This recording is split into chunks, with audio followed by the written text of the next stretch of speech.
you hear me? Are we going? Awesome. All right. Thank you all for coming today. I appreciate it. Today we are going to be talking about exploring artificial intelligence. And this is a topic that I have recently gotten very intrigued by and have been doing a lot of research on. And I have found that as an educator and a librarian, it has helped me a lot. And I hope that it'll be something that you can all use too. Obviously, we are all more versed on how dangerous this can be in education. So I hope that today you'll find some ways to integrate artificial intelligence into your curriculum and not be so threatened by it. Okay. Our objective for today. All right, by the end of the training, you should all be able to integrate at least one artificial intelligence tool into your curriculum in alignment with the School Librarian Certificate Standards and the Texas School Library Program Standards and Guidelines, which many of you know I have to meet in order to be a certified librarian. And y'all can do this by making some targeted adjustments to your current curriculum and incorporating AI where it is beneficial. And the hope is that by the start of the next school year, you can do full implementation with your curriculum and really use this as an asset. All right.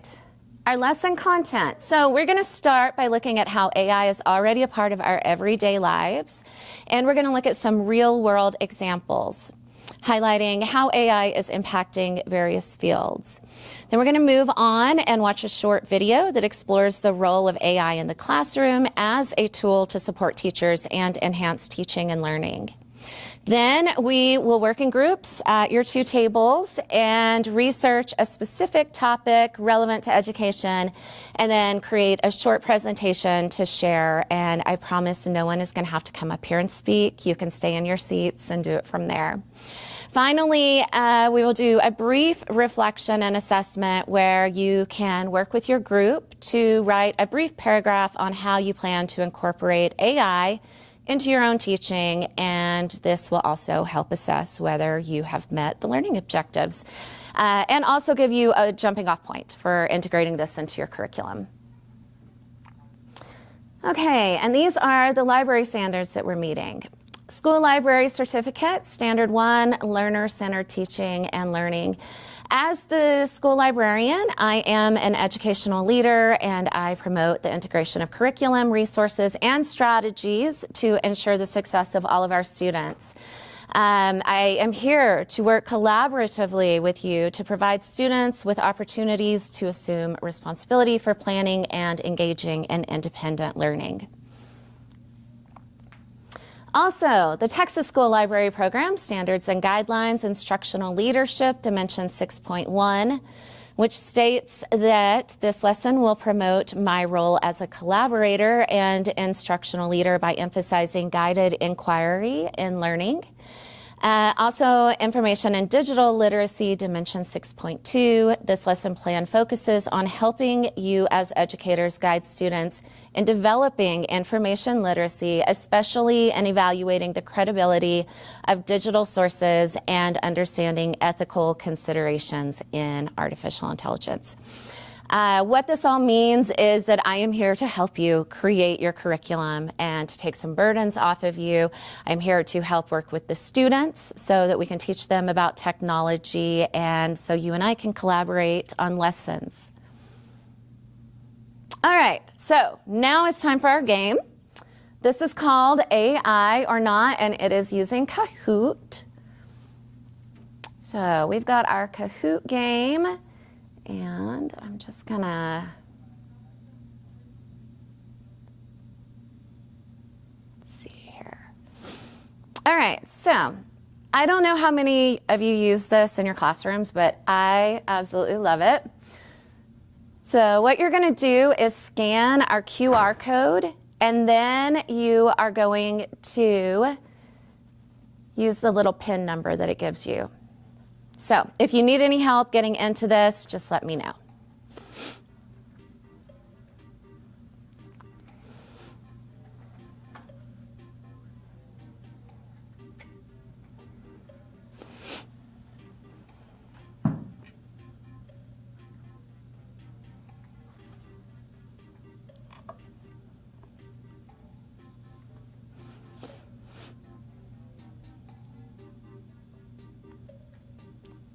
Welcome. All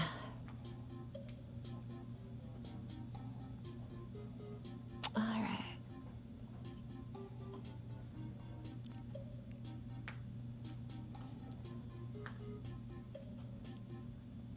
All right, does anybody need any help? Ah, there we go. All right. Good? Okay. Okay, let's get started. So, as I said, this game is called AI or Not, and it is going to show you some examples, and you will choose which one you think it is. Number one, was this landscape photograph created by AI or not?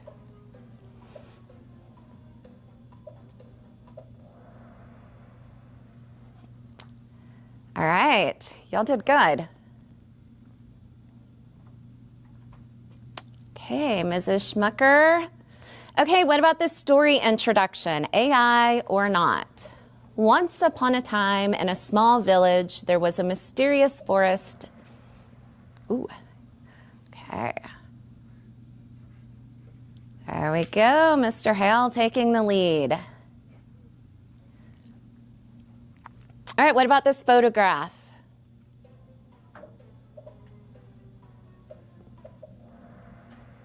This one I think was really tricky.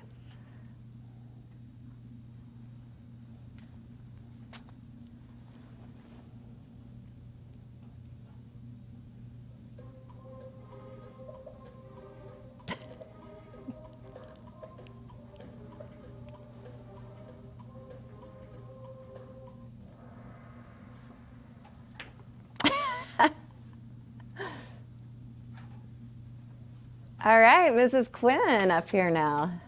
This is going to get interesting. All right, a news headline.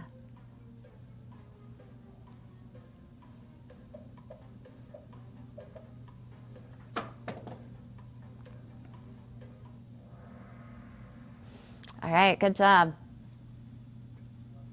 There we go.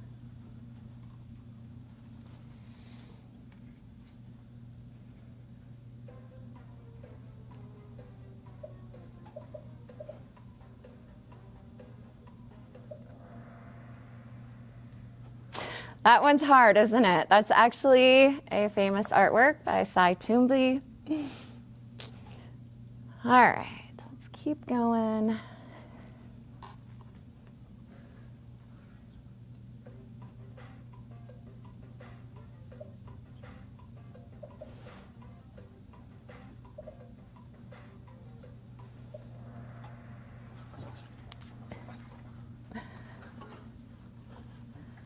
Okay, Mr. Hale, we're getting close to the end.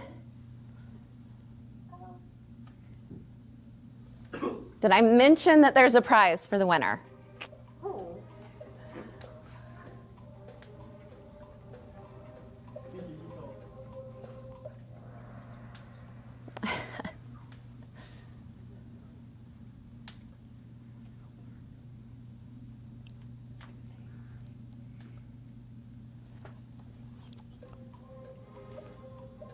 Recent studies have shown a correlation between sleep quality and productivity, suggesting new approaches to workplace wellness.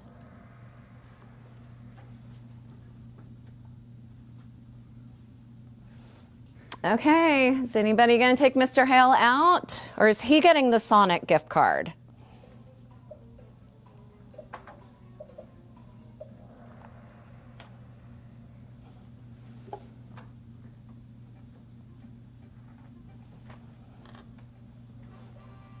Wow, Mr. Mack took the lead.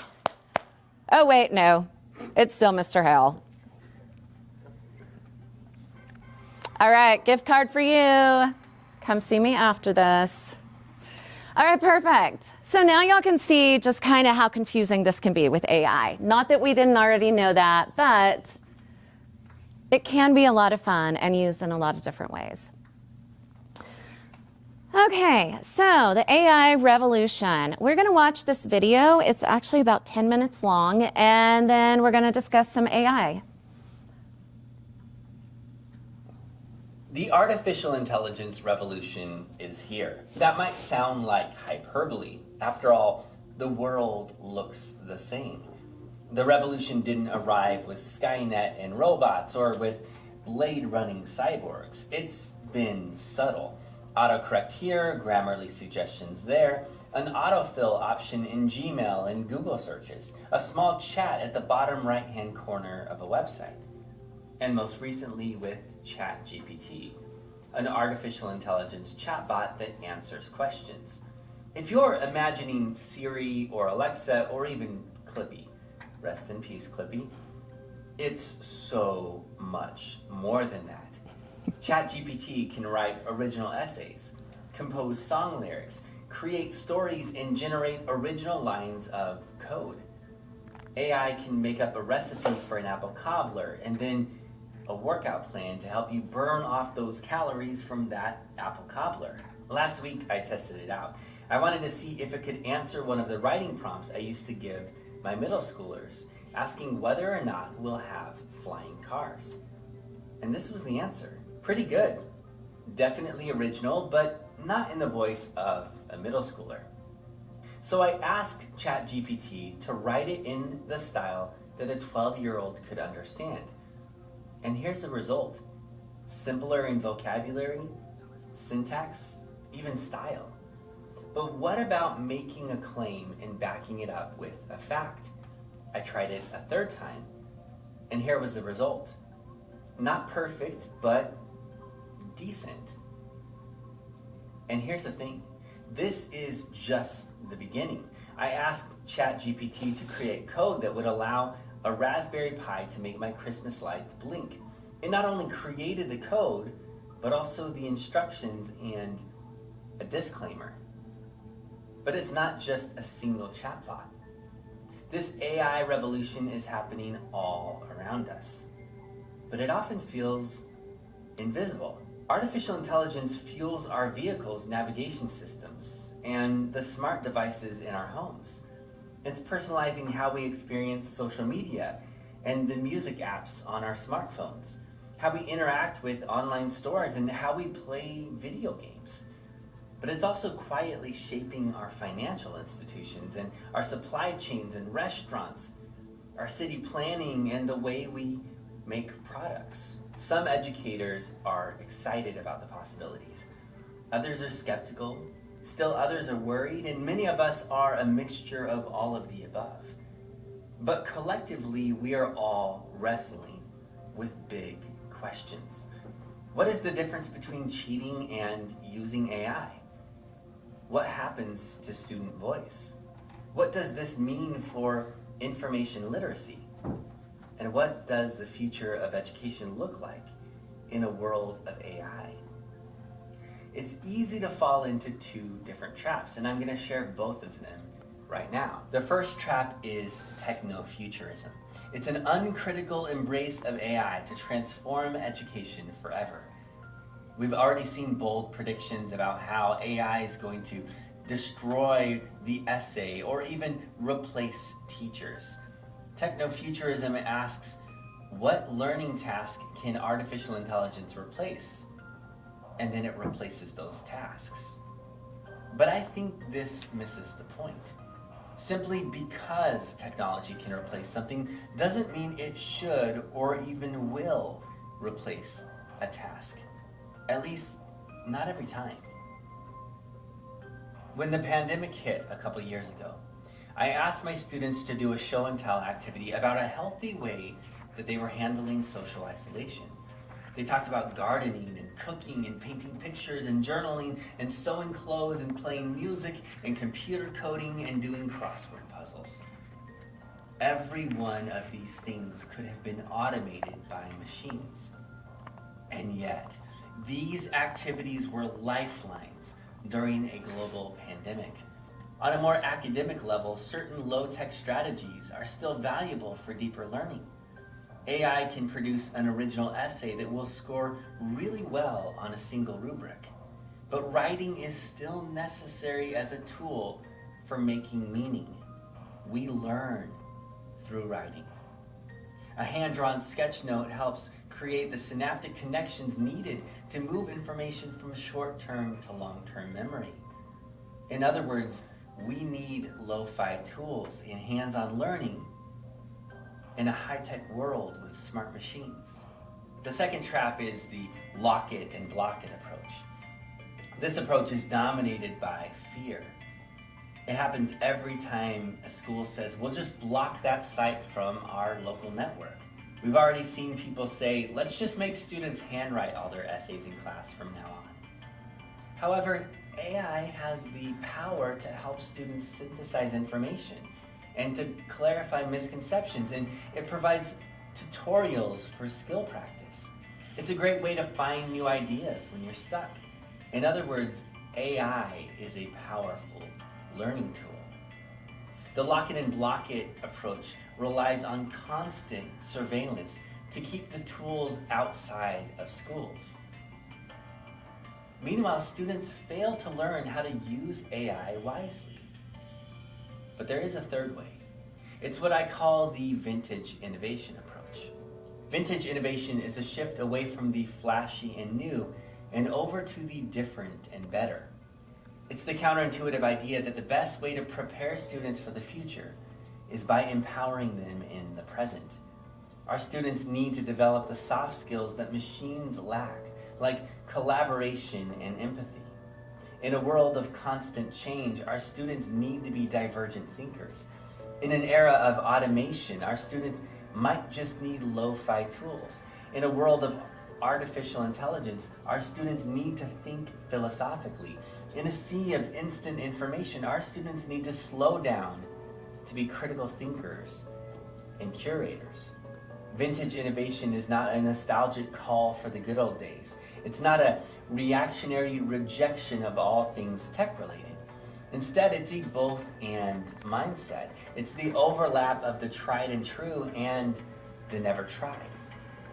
It's a mashup of the cutting edge and the old school tools. It's the overlap of the timeless in new contexts.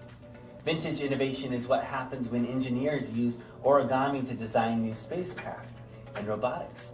And it's what happens when engineers are studying nature for innovative designs. As a teacher, it's what happens when you do sketchnote videos, mashing up hand-drawn sketches with digital tools, or when you blend Socratic seminars with podcasting. It's that service learning project that combines the deeply human hands-on learning with photojournalism.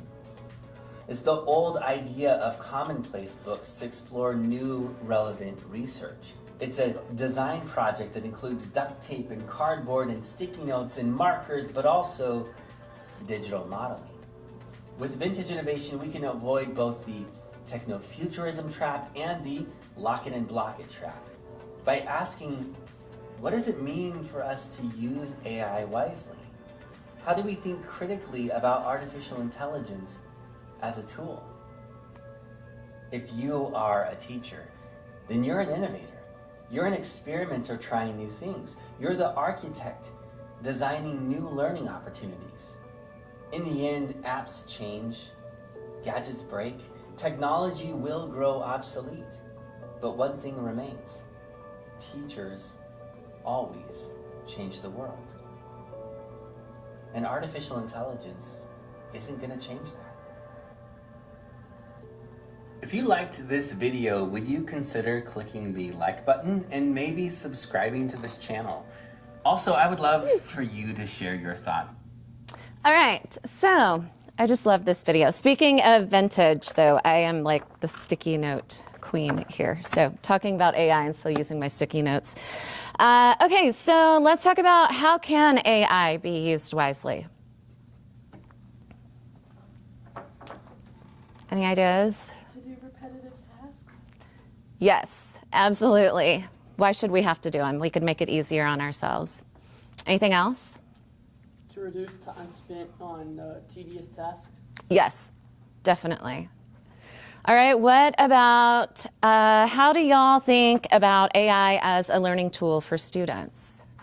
I think that it supports different, diverse types of learning, and it can help students that are falling behind, maybe. Yes, Yes, it definitely, it really does support different styles of learning, and we're going to get into some of that too. That's great. I think it's an easy way for them to learn, but it's definitely not a good way, just because they could pretty much cheat on anything. They definitely, it does open the doors to cheating, and it also does help them learn. And I think that's what we're going to focus on today, but I think you're absolutely right. That is why people don't like it. All right, so we are going to break this down and do a little exploration. And each of you are going to be in a group with your tables. Like I have said, you will not have to come up here, but we are going to work together on a quick little project. I know the bell's going to ring in about 15 minutes, so we'll just try and get this timed. If some of you need to leave, go ahead. Others can stay. All right, so I'm going to let y'all look at the topics and decide which one your group wants to do. We have AI in research, AI in grading, AI in test, AI in history tours, and AI and automated problem solving. All right, so what do y'all think? We'll do AI and tests. All right, perfect. And what about y'all? I think we'll do AI and automated problem solving. Awesome. Okay, great. Okay, so what we're going to do now is I'm going to give you about 5 minutes to use our library online databases, and you will each find one credible article on your topic. And I have, as I said, created these little handouts for identifying credible sources. So while some of you look, I will be going over that with the other members of the table, and y'all can all help ensure that they find some credible sources. So we'll do that. All right, setting a timer for 5 minutes. If y'all finish before, just let me know. All right, so in identifying credible sources, I'm going to go ahead and pull this up just a little bit bigger here. Okay, so we have author credentials. That's going to be a big one for us because we want to make sure that they are an expert in their field. Do they have relevant academic or professional experience? So this you can find a lot of times when you go to a website and you're going to see that about us or our mission. That's going to be a good place to figure this out. So, you know, who are they? What did they do? Also, I'm a big fan of also finding out who they are and doing a second search to make sure that's actually a credible person, because as we all know, some of those are fake. We've also got our web domains. So .gov, .edu, and then some of the nonprofits like .org are all reliable, but that isn't really a guarantee. We still need to be cautious with all of these, but we especially need to be cautious with the .com sites, as you know, with those that have the excessive ads or the sensationalized headlines. Oh, good. Y'all found yours?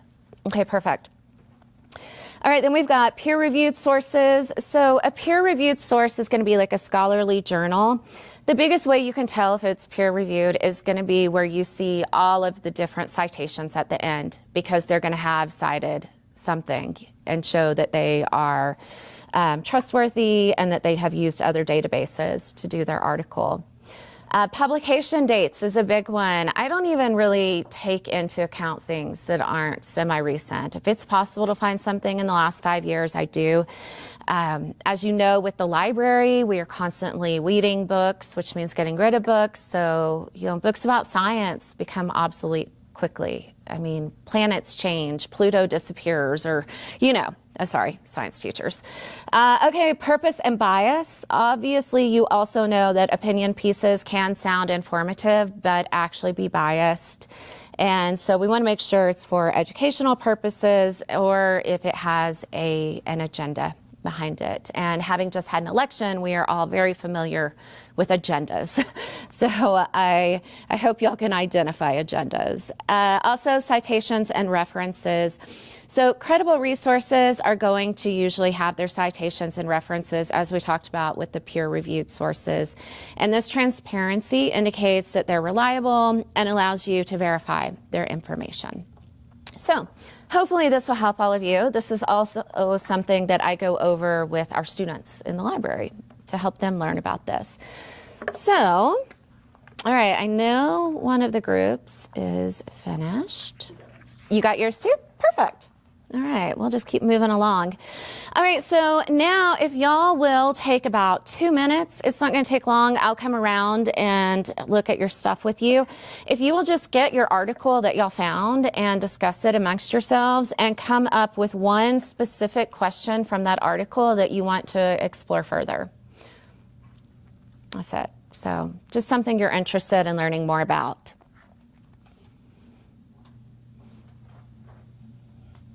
How AI can help math learning methods. Oh, that's a good one. That would be really good with the problem solving. That's fun. I actually looked up something like that the other day, so I'll show that to you as well. The ethical considerations of automated problem solving. Okay, great. I love it. Okay, so we are going to keep going here, and this is what y'all are going to do now. So I want you to go ahead and you're going to gather some additional information, and this information is going to tell you more about your topic and your question. So you've already discussed the article with your group and found your questions, and now you're going to gather the information. So you are going to try to find something using a credible source to answer your question, and then we're going to use ChatGPT and see how it answers your question, and so you can compare the findings. And as you do this, I think at least one person at your group should have access to the Google Slides that I sent out. And so you can just go ahead and type your information directly into that, because then I'll be able to share it from up here and y'all don't have to email me and go through all of that hard stuff. So I'm going to give y'all just about 5 minutes again, and then we will put these into the presentation. So, but while y'all do that, I want to show you some stuff about ChatGPT that I have been working with that I think is so much fun. So, one of the things that, as you were just saying, like with math problems and the sort, so the other day was just thinking, how can we use this to help us? And one of the things that so many kids have problems with is obviously fractions.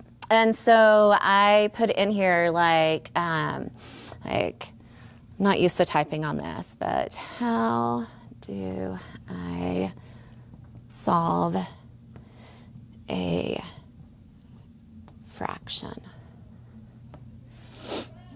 Okay. Okay, so as you can see, it's going to tell us how to solve fractions. It's breaking this down into details, giving us examples, and then it's going to go ahead and say, if you have a specific problem and you like help, give me the details and I can guide you through it. So on something like that, yes, if we wanted to cheat with this, we could. A student could go through all of this to cheat. But it could also help us in our algebra class where we are working with some kids who already know how to do fractions, do something more advanced, and we can take it back. And the students who are a little bit further behind can use something like this to help them. So we could go ahead and have it solve a fraction for us, or we could go into an entirely different route here on this. But another thing that I have found just fascinating with ChatGPT is it also will help you emotionally. We all know, obviously, post-pandemic, we have been dealing with emotions from our students. We have crisis hotlines in our school, and we're doing everything we can to minimize everything for them because this is just such a crazy world. And of course, AI makes this crazy, but we want to use it to help in this case. So the other day, just was thinking about, it was the anniversary of my mom's death, and I just kind of decided I'm going to just see what ChatGPT says, So I wrote in, I'm sad today.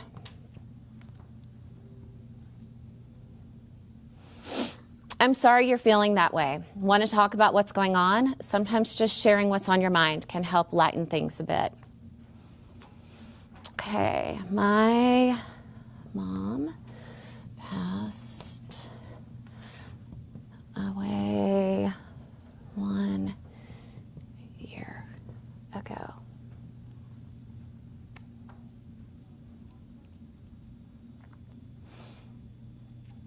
I'm so sorry for your loss. A year can feel like both a long time and no time at all when you're grieving. It sounds like you're carrying a heavy weight. If you feel like talking about your mom or how you're feeling today, I'm here to listen. It's okay to feel all kinds of things on days like this. So here you've got somebody that can offer our students support. A lot of times they don't want to talk to us. They don't want to talk to a counselor and they have nobody at home. So if you have students who are struggling, you can recommend that maybe this is where they can have a little outlet for their grief or their anger, their thoughts. Of course, we also want to offer our guidance and help on that as well. Okay, so how are y'all coming on getting your information? Has everybody had a chance to get into ChatGPT and find your information there? I'll go ahead and give y'all a few more minutes on that.